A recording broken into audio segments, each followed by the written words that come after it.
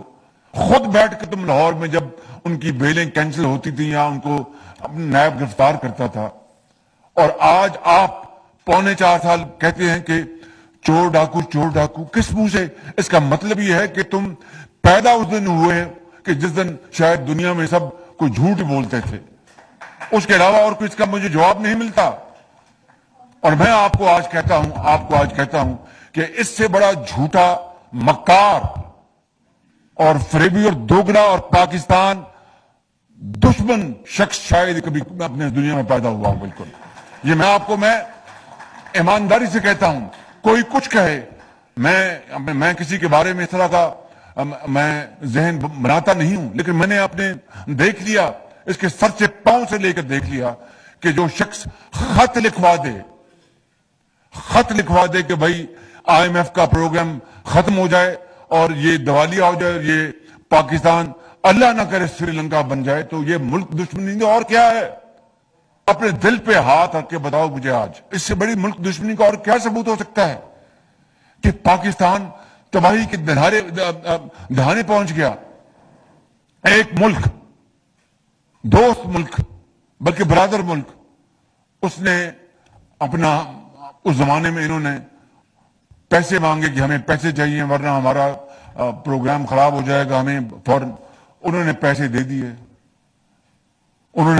دیے, اور انہوں نے پیسے فوراً واپس کر دیے. اس شخص نے رونت کے ساتھ اس کو پایا حقارت سے ٹھکرا دیا اس امداد کو اس ملک سے کہ جی آپ نے پیسے کم دیے ہیں. اندازہ کریں, اندازہ فرمائیں آپ ذرا. یعنی ایک پیسے مانگنا اور اس کے اوپر اکڑنا کہ بھی آپ نے پیسے کم دیے. پھر مجھ پہ الزام لگتا ہے, میں اگر ایک جملہ جو بار بار کہتا ہوں تو میں وہ جملہ نہیں کہتا, لیکن کیا فقیر کی کبھی اکڑ پھونکتی ہے؟ آج IMF کا اگر معاہدہ ہو گیا ہے تو میں اللہ تعالیٰ کا شکر ادا کرتا ہوں. آپ سب کو کرنا چاہیے کہ ہمیں اب موقع مل گیا اپنے پاؤں پہ کھڑے ہونے کا, لیکن یہ اس طرح نہیں ہوگا جس طرح عمران نیازی نے پاکستان کو 4.25 سال چلایا, اور ایک اس ادارے نے اس کو پالا پوسا کہ 75 سال میں اس کی مثال نہیں ملتی اور آئندہ بھی کبھی مثال نہیں ملے گی. یہ میں آپ کو لکھ کے دینے کو تیار ہوں.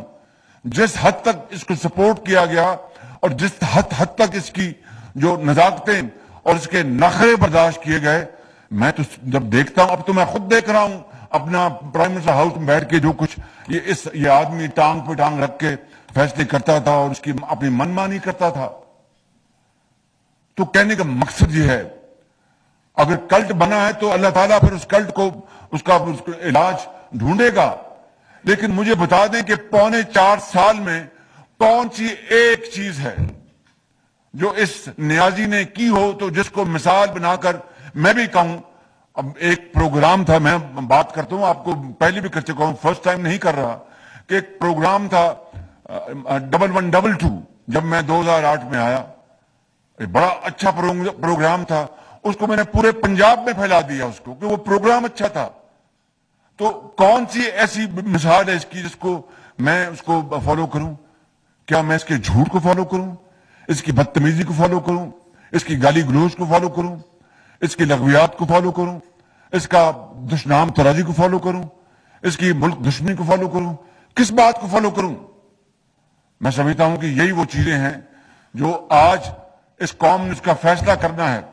قوم اپنے ووٹوں کے ساتھ جو بھی فیصلہ کرے گی, میں اور میری پارٹی, میرا قائد, اس کو من و تن ہم اس کو تسلیم کریں گے. لیکن یہ بات سامنے رکھنی چاہیے, اور میں سمجھتا ہوں کہ ہماری قوم میں اتنی الحمدللہ ان میں احساس ہے, ان میں قوت ہے, ان میں بینائی ہے, ان میں اپنا فورس سائٹ ہے کہ وہ فیصلہ کر سکتے ہیں کہ کون جھوٹا اور کون سچا ہے، کس نے خدمت کی قوم کی، کس نے قوم کا وقت ضائع کیا۔ اور میں آپ کو یہ بھی میں بتاتا چلے جاؤں، یہ جو توشہ خانے کے معاملات جو آپ دن رات دیکھ رہے ہیں، بالکل اس میں غلط بات نہیں ہے کہ پہلے جا کے گھڑیاں بیچ دی، پیسے جیب میں ڈالے اور بعد میں توشہ خانے میں جمع کرا دیے۔ کس نے نوٹس لیا اس بات کا؟ اور بے شمار چیزیں جو سامنے آئی ہیں، کیا نوٹس لیا گیا؟ اور چونکہ نوٹس نہیں لیا گیا، اس کے پاس کھلا ہاتھ تھا، اس نے ملک کو بربادی تباہی کر کے تو ہمارے حوالے کر دیا۔ لیکن آج 4 مہینے کے بعد میں یہاں پر آپ کو کھڑے ہو کے یہ کہنا چاہتا ہوں کہ ان 4 مہینوں میں بجلی تیل اور پٹرول کی قیمتیں شروع میں بہت بڑھی، کمی بھی آئی، لیکن کمی کم آئی اور بڑھائی زیادہ گئی، اس میں کوئی دو رائے نہیں ہے۔ سچی بات یہی، حقیقت یہی ہے، تکلیف دہ حقیقت ہے۔ اگر میرے بس میں ہوتا تو میں وہی آپ کا خادم ہوں نا۔ آپ جانتے ہیں کہ جو اپنا رمضان شریف میں رمضان بازار لگتے تھے، آٹا سستا بکتا تھا، دوائیاں مفت تھیں، اعلیٰ دوائیاں تھیں، ہسپتالوں میں علاج مفت ہوتے تھے، PKLI بنایا، کینسر کے مریضوں کو مفت ادویات ملتی تھیں، پورے پنجاب میں ہسپتالوں کو نئے ہسپتال بنا دیا گیا تھا، علاج مفت تھا، غریب اور بیوہ علاج کے بغیر ہسپتالوں سے جان سکتی تھی۔ تو میں یا نواز شریف دوبارہ اب 4 مہینوں میں آپ کے اوپر، عوام کے اوپر کوئی مہنگائی کا بوجھ ڈالیں گے؟ یہ کس طرح ممکن ہے؟ لیکن حقیقت یہ ہے کہ یہ ہمارے بس میں تھا نہیں۔ اب تازہ ترین مثال بتاتا ہوں آپ کو، آج اخباروں پڑھا ہوگا کہ 2 روپے 7 پیسے پٹرول کی قیمت بڑھی ہے اور 2 روپے 99 پیسے شاید ڈیزل کی قیمت بڑھی ہے۔ ساری رات میں اس کے اوپر میں لگا رہا، میں ساری رات، میں کل سارا دن، میرا فرض ہے، میری ذمہ داری ہے، کوئی بتانے کی بات نہیں کہ میں وہ آفت زدہ علاقے جہاں پر تباہی مچی تھی KP میں سارا دن وہاں تھا، اور رات کو مجھے فکر یہ تھی کہ اب 15 دن بعد قیمت ہم نے بتانی ہے تیل کی اور پٹرول کی کیا ہوگی۔ تو میں لگا ہوا تھا 3-4 دن سے، کل رات کو بیٹھ کے، یعنی جو پھر انسانی حد تک تھا ایک شفاف طریقے سے، وہ ہم نے پھر اس کا حساب کیا، اور 2 روپے 7 پیسے اور 2 روپے 99 پیسے پٹرول، اس میں ہم نے اپنا اضافہ مجبوراً کرنا پڑا، مجبوراً۔ عوام کو یہ جو فیول ایڈجسٹمنٹ چارج ہے، جس کو FAC کہتے ہیں، تو جو FAC کا جو ہوتا ہے، اس کا جو ہوتی ہے اپنا جو بھی کم ہو یا زیادہ، تو 2 مہینے بعد یہ پاس آن ہوتا ہے۔ تو یہ جو مئی اور جون میں جو بل آئے، وہ مارچ میں جو شپمنٹ آئی تھیں، جو آسمانوں سے جو قیمتیں باتیں کر رہی تھی تیل کی، وہ آئیں، اور 2 مہینے بعد یہ پھر FAC جو پاس آن ہوتا ہے۔ اس لیے جون میں اور جولائی میں ایک بے پناہ جو FAC چارج جو بڑھا، جس سے کہ عام آدمی کے طوطے اڑ گئے، اور یقیناً، اور میں کئی دن بیٹھ کے یہاں پر بیٹھا رہا جاتے ہیں، یہ میں اس غریب عوام کو یہ میں پاس آن نہیں کر سکتا، لہذا بڑی ہم نے ارک ریزی کی، بہت اس کے اوپر میں نے کوشش کی۔ تو پہلے مرحلے میں یہ سن لیں، 200 یونٹ جو بجلی استعمال کرتا ہے، یعنی بجلی کی جو 200 یونٹ استعمال کرتا ہے، اس کو ہم نے ایگزمپٹ کر دیا، اور جو ایگزمپشن کی، اس کا جو حکومت کو جو اس کا بوجھ اٹھانا پڑا، وہ کتنی اماؤنٹ تھی؟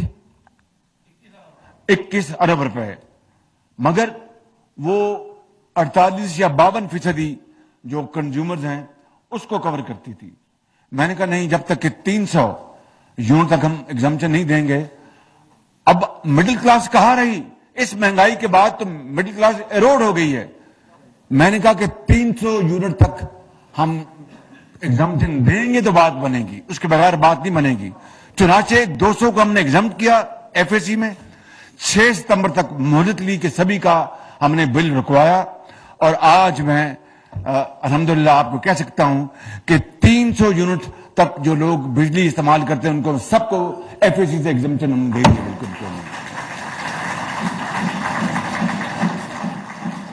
اور 300 یونٹ سے مراد یہ ہے کہ یہ کوئی تقریباً کتنی فیصد بن جائے کنزیومر کے؟